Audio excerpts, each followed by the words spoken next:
जय हिंद दोस्तों, आप सभी को अपने परिवार ग्लोबल ऑनलाइन क्लास के यूट्यूब मंच पर पुनः एक बार बहुत बहुत स्वागत है।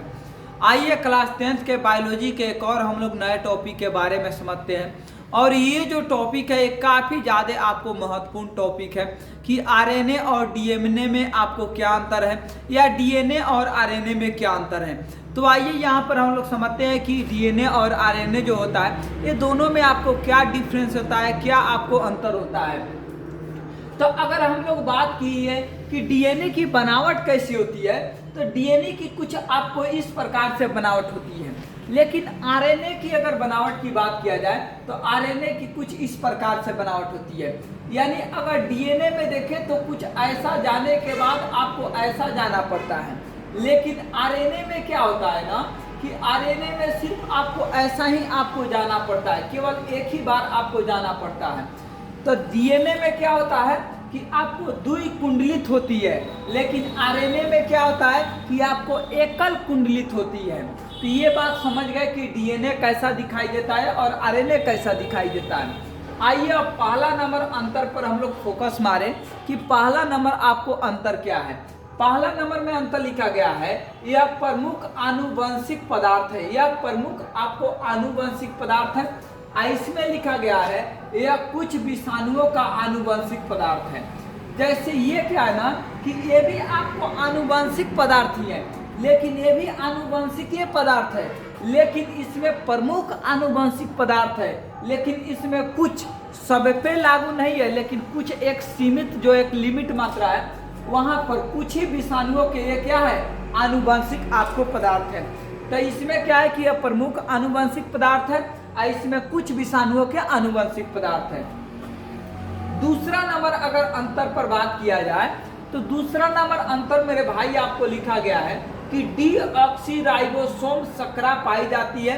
इसमें आपको अगर डीएनए में बात किया जाए तो डीऑक्सीराइबोसोम शर्करा, डी से डीएनए, डी से डीऑक्सी, डीऑक्सीराइबोसोम शर्करा इसमें पाई जाती है डीएनए में।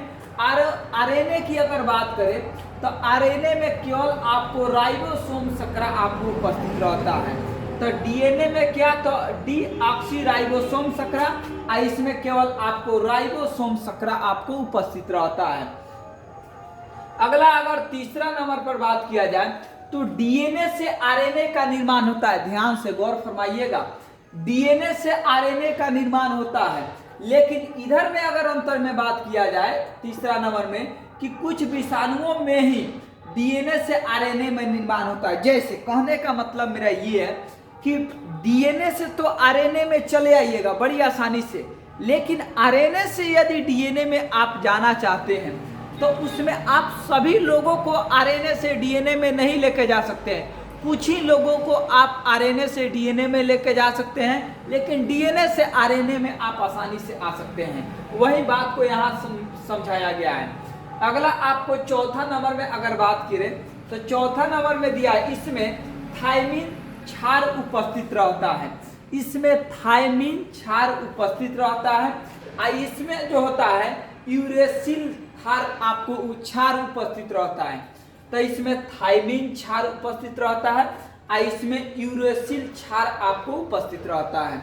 पांचवा नंबर की अगर बात करें तो यह केंद्रक में पाया जाता है। ध्यान दीजिएगा, यह आपको एक ऑब्जेक्टिव का भी क्वेश्चन है। ये आपको केंद्रक में पाया जाता है और एक कोशिका आपको द्रव में पाया जाता है।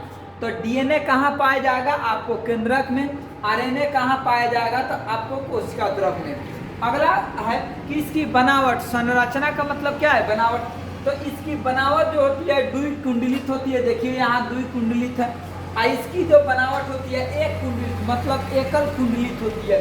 देख लीजिए यहाँ पर एकल कुंडलित कैसे है। अगर आप डीएनए और आरएनए का जो अगर वीडियो, ये तो अंतर है, अंतर आपको देखिए भाई लिमिटेशन वाले, चूंकि अभी यहाँ से एग्जाम बहुत नज़दीक है तो कुछ लिमिट ही मात्रा में हम यहाँ से पढ़ाएंगे, लेकिन अगर फुल डिटेल आप पढ़ना चाहते हैं तो या तो मेरा जो क्लास का जो रेगुलर क्लास का जो नोट्स है या तो आप उसको पढ़िए फुल डिटेल पढ़ना चाहते हैं, और नहीं तो मेरे ही यूट्यूब चैनल पर आरएनए और डीएनए का आपको एक फुल वीडियो प्रोसेस में दिया गया है, वहाँ से आप जाके इसको पढ़ सकते हैं।